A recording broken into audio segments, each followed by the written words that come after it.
아우, 잠시 끊겨서 다시 켰습니다. 제가 베트남 편의점 얘기를 막 하고 있었는데 잠시 끊겼습니다. 자, 이제 숙소로 돌아가 보도록 하겠습니다. 숙소로 돌아가는 길은 일단 큰 길을 걷는 데인가? 나름 횡단보도가 있어요. 근데 웃긴 게 뭐냐면 이게 뭐 빨간불이니까 좀 건너도 되잖아요. 그냥 무단횡단 하면 됩니다. 뭐 신호등, 어차피 차들도 신호등을 안 지키고 있고요. 다만 이제 직진이나 좌회전 할 때 뭐가 있냐면 앞에 보면 신호등에 뭐 초가 좀 나옵니다. 몇 초 이렇게 나옵니다. 아, 그러면 저기 아직 14초가 남았구나. 그러면 횡단보도를 좀 무단횡단해도 상관없습니다. 근데 그러니까 잘 봐야 돼요. 예를 들어 이렇게 신호등이 있습니다. 빨간불. 빨간색이 저 지금 걷는 거거든요. 근데 이게 의미가 없어요. 어차피 이 나라 사람들도 별로 지키지 않아요. 그러니까 우리나라에서 예를 들어 뭐 횡단보도에 파란불이 들어왔는데 사람이 다치거나 그러면 그 진짜 중과실로 인해서 가중처벌 받거든요. 근데 여기는 그런 게 없나 봐요. 아니, 횡단보도 파란불에 건너는데 뭐 차도 왔다 갔다 하고 이런 게 너무 흔하게 일어나니까.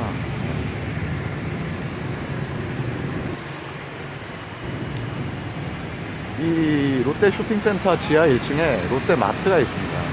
근데 롯데마트에 가면은 우리나라 이제 패키지 관광객들을 굉장히 많이 볼 수 있습니다. 제가 보기에는 그 밤에 이게 지금 9시, 그러니까 오후 9시나 10시 정도에 문을 닫는 것 같은데 그때쯤 해서 한두 시간 전에 롯데마트에 패키지 관광객을 떨굽니다. 그럼 거기서 이제 막 쇼핑을, 마지막 쇼핑을 하고 거기서 이제 픽업을 해서 공항으로 이동해서 이제 야간 비행기를 타고 한국으로 넘어가는 이런 코스가 대부분의 이제 패키지 코스인 것 같습니다. 그러다 보니까 어제도 마트가 9시까지였는데 그 한 7시부터 9시? 6시부터 9시 그 사이에 굉장히 많은 한국 사람들이 롯데마트에 있더라고요. 그래서 제가 보기에는 만약에 내가 패키지가 아니다라고 하면 굳이 저녁 시간에 마트를 갈 필요는 없고요. 저녁 시간에는 뭐 저기 하노이 맥주거리라든가 좀 뭐 한인들 있는 그런 데 가서 좀 식사도 하고 좀 이렇게 여유 있게 보내고, 차라리 그냥 아침 시간에 롯데마트 열었겠구나 싶은 시간에 가서 한 10시? 오전 한 10시 정도에 이렇게 한두 시간 정도 장을 보고 들어오는 게 오히려 더 효과적이지 않을까 이렇게 생각합니다.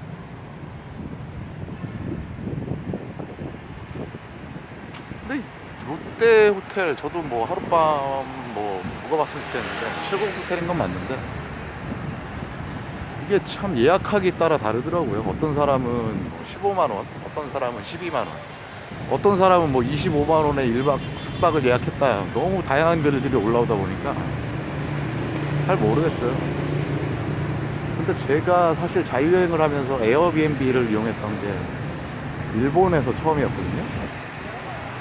아마 일본 오사카를 갔을 때가 처음 에어비앤비를 이용했던 때인 것 같은데, 가족이 3명이다 보니까 호텔을 하면 한 사람이 굉장히 불편한 침대를 써야 돼요. 그 다음에 이제 오사카 같은 경우는 아무래도 호텔 비용 자체가 비싸다 보니까 되게 고민을 했는데 그때 이제 발견했던 게 에어비앤비였어요. 그래서 처음 에어비앤비를 시도해봤는데 너무 좋았어요. 왜냐면 어쨌든 뭐 위치도 내가 선택할 수 있었고, 또 하나는 가격이 3명이서 머무르기에 굉장히 효율적인 가격이었고 일반 호텔보다 굉장히 넓으니까 그런 측면에서 굉장히 에어비앤비를 선호하게 됐고요.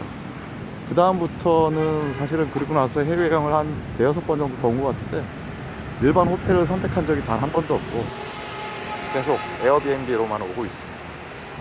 이번에 선택한 에어비앤비도 사실은 고민을 좀 했어요. 올드타운에서 좀 가까운 곳에 숙소를 잡을까라고 했는데 올드타운 쪽이 깨끗하지 않은 굉장히 좁은 곳인데도 가격이 좀 비싸더라고요. 근데 오히려 이쪽에 약간 외곽이지만 신도시 정도로 나오면 굉장히 깨끗하고 새로 지은 아파트 원태에서 이렇게 머물 수 있는 그런 장점들이 좀 있어요. 그래서 저는 개인적으로는 뭐 여전히 에어비앤비를 선호하고 있고요. 지금 머물고 있는 그 빈홈 메트로폴리스는 한 30평 초반대인 것 같은데, 방이 3개 있고 뭐 욕실 2개, 거실, 뭐 작은 거실 하나 있는데, 굉장히 좋은 게 이게 하룻밤에 거의 5만원, 1박에 5만원 정도 수준입니다. 굉장히 저렴하죠. 사실 세 식구가 어디 가서 1박 할 수 있는 비용으로 4박을 할 수 있는 거니까 굉장히 좋은 거고. 그 다음에 시청을 해놨어요. 마지막 날에 11시? 밤 11시에 체크아웃 할 수 있게끔. 그래서 한 45만 동 정도를 추가 지불하고 체크아웃 할 수 있게, 그렇게 해서 좀 준비를 해놨기 때문에 체크아웃도 좀 제 마음대로 할 수 있고, 여러 가지 측면에서 굉장히 좀 편안한 것 같습니다. 그래서 뭐 주인한테 한 번 더 연락을 해봐야겠죠.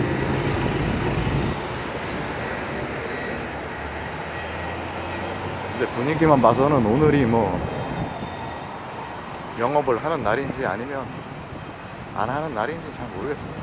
인컴마트 같은 경우 지하에 인컴 센터거든요. 그러니까 그러면 굉장히 큰 마트라든가 이런 게 있을 법도 한데, 오늘도 뭐 분위기가 전혀 문을 열 것 같지가 않습니다. 네. 스타벅스 정도는 문을 여는 것 같은데, 조용합니다. 네. 이게 쇼핑몰 치고는 너무 조용하죠. 네. 여기도 식당이 좀 유명한 데가 있긴 한 것 같은데 모르겠습니다. 오늘도 문을 안 열 것 같은 굉장히 그런 기분이 듭니다. 근데 이게 언제까지 쉰다 이런 게 없어요. 한번 가볼까요? 입구에? 혹시 언제까지 쉬는지 이런 게 좀 있는지 확인해 보겠습니다. 오늘은 제가 이제 밤 비행기를 타고 새벽에 도착을 해서 어제가 첫날이었고요. 오늘이 이제 둘째 날 아침이고요. 저는 이제 넷째 날이 아니죠. 넷째 날 거의 밤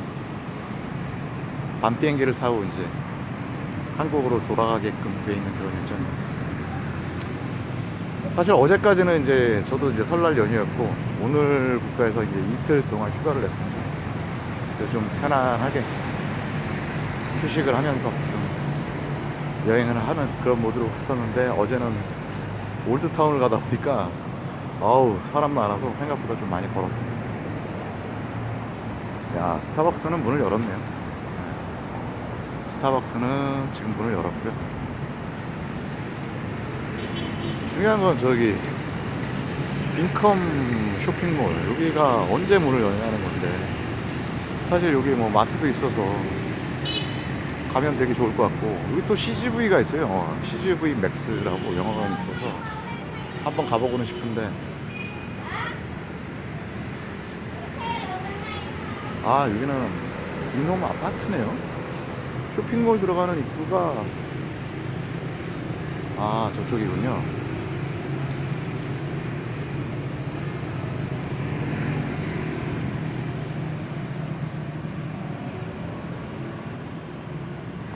죄송합니다. 잠시 포커스가 나갔습니다. 여기는 스타벅스 문 열었고요. 여기가 쇼핑몰인데 뭐 화려하게 해놨어요. 화려하게 해놓고 지금 문 닫고 있어서 지금 들어가 보지 못하고 있는데, 중요한 건 뭐냐면 진짜 골 때리는 게 아무것도 없어요. 지네가 문을 언제 열겠다, 뭐 언제부터 비즈니스를 하겠다, 뭐 이런 표시가 전혀 없으니까 도대체 이게 문을 열어서 장사를 한다는 건지 아니면 쭉 쉬겠다는 건지를 전혀 모르겠어요. 근데 여기 1층에 포르쉐 매장이 있습니다.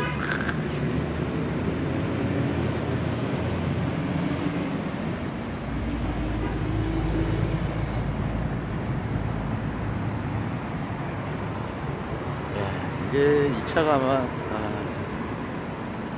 한 2억 정도 하는 차로 알고 있는데 상관없었어요. 좋죠 뭐. 저는 그러면 오전 산책을 마치고 들어가 보도록 하겠습니다. 거의 지금 제가 지금까지 다닌 걸로 하면 한 4,500걸음 정도 걸었네요. 들어가서 좀 아침 간단하게 하고 좀 쉬다가 가족들하고 오후에 나와보도록 하겠습니다.